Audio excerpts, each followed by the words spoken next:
Hello guys! Welcome to my channel, Michelle Bongat, sa aking baking episode. Ang recipe ko ngayon ay German style dark wheat bread. So, first time ko itong gagawin. So, watch my video.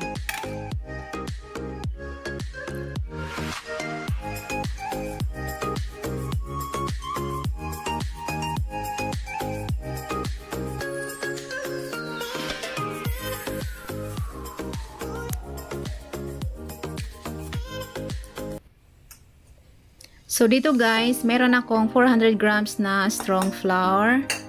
Tapos, hinaluan ko ng 1/2 cup wheat flour. And then, 50 grams rice flour. I-mix lang. Tapos, nilalagyan ko ng sesame seeds, black and white. 2 teaspoon sesame seed and 2 teaspoon black sesame seed. Tapos, naglagay ako ng 2 eggs.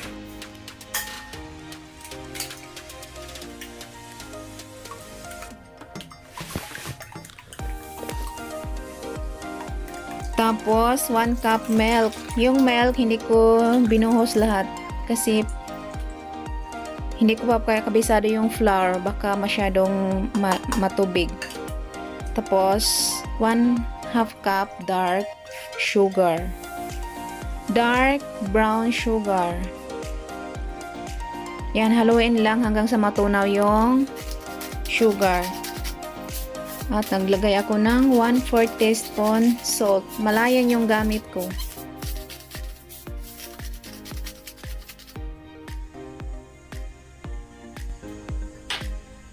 Tapos, ito naman yung 1/8 cup bread starter. Yung starter na yan, yung sarili kong gawa, yan yung nagpapalambot sa tinapay. Na kahit kinabukasan, na malambot pa rin yung tinapay. Hindi siya matigas.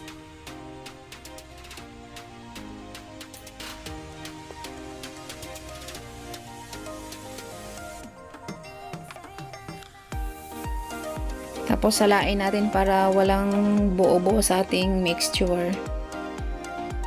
Pantay-pantay.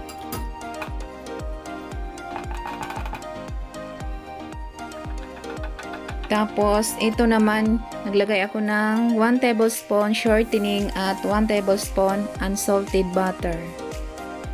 Melted na yan siya sa room temperature. Huwag yung mainit inihilagay. Tapos yan, ihalo na natin yung aking flour.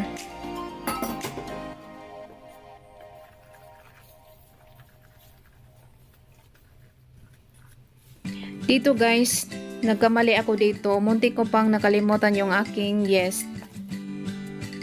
Saka ko pa naalala. Kaya mabuti na lang merong akong naiwang milk. Kaya yan, hinalo ko yung 2 teaspoon na instant yeast.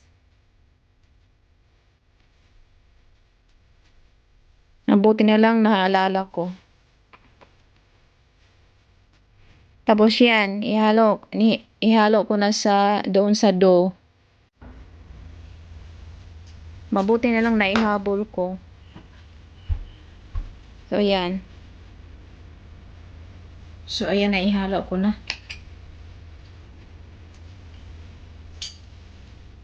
Nakalimutan kong ilagay.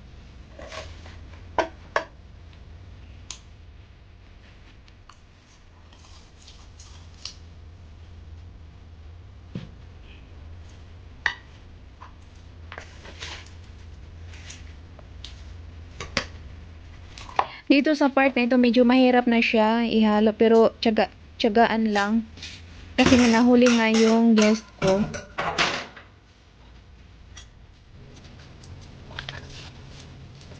Medyo nahirapan ako maghalo nito kasi nga dapat na nahalo na siya sa sa milk. Kaya lang nakalimutan ko. Kaya ganyan ang nangyari. Kaya yan, medyo yung dough ko ay medyo basa na. Kaya ang naisipan ko, Magdagdag ako ng konting flour.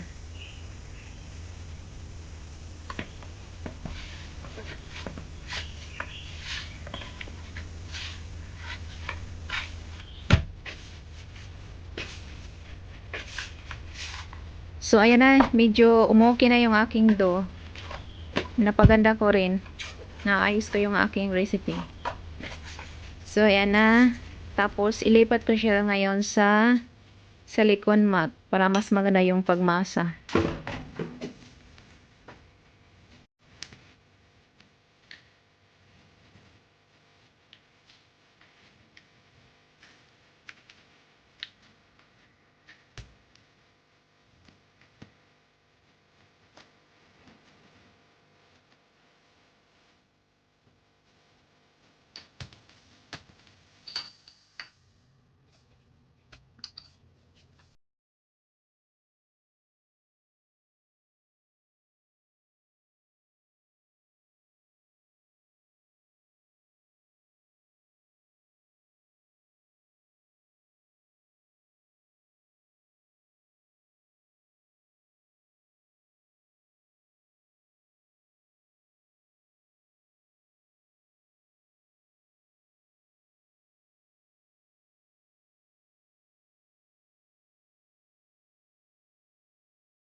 So, ayan.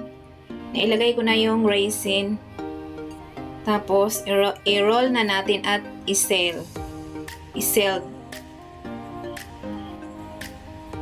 Tapos, ayan. Pinagulong ko siya sa rice flour. Hindi ko alam, basta yun lang naisip ko. Try ko siyang ipagulong sa rice flour. Kumukuha pa ako dito ng idea. Kasi, una ko tong ginawa.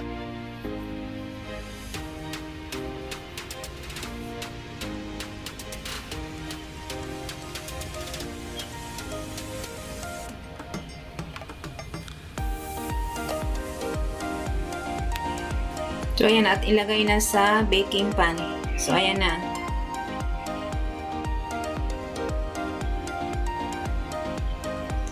So, dito, gusto ko magkaroon ng design yung aking tinapay. So, yan.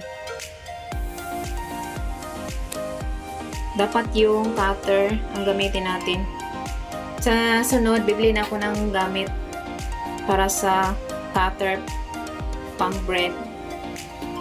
Dapat matalas yung ating kutsilyo. Hayaan nyo na lang yan kasi nga first time ko to, tsaka wala pa akong mga gamit. Unti-unti lang akong bibili ng mga gamit. Pang baking. So yan lang naisip ko. Lagay ko siya ng ikat ko para magkaroon siya ng design. Tapos, patubuin siya. So yan na. So yan, simple lang yan. Tingnan natin kung anong result niya pagkatapos maluto.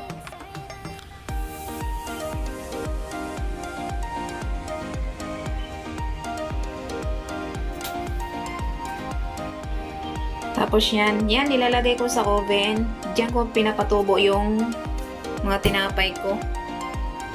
So ayan. After 1 hour, yan na. So, ready to bake na yan. Tapos kinuha ko siya para i-preheat yung oven.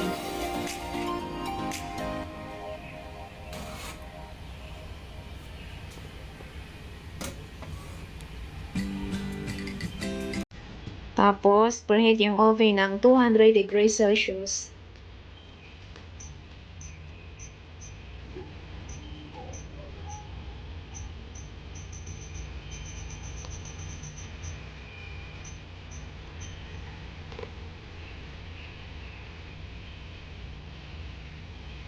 So, ayan na guys. Isalang na natin yung ating dough ng 200 degrees Celsius.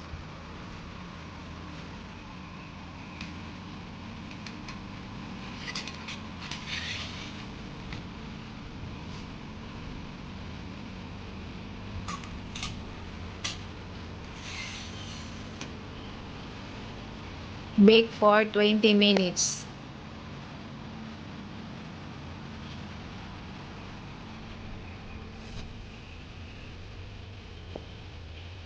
So, after 20 minutes, ayan na yung aking tinapay na German style dark white bread.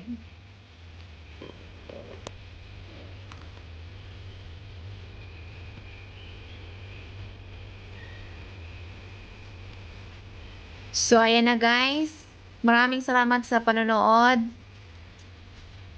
And see you on my next video. Maraming salamat. Bye!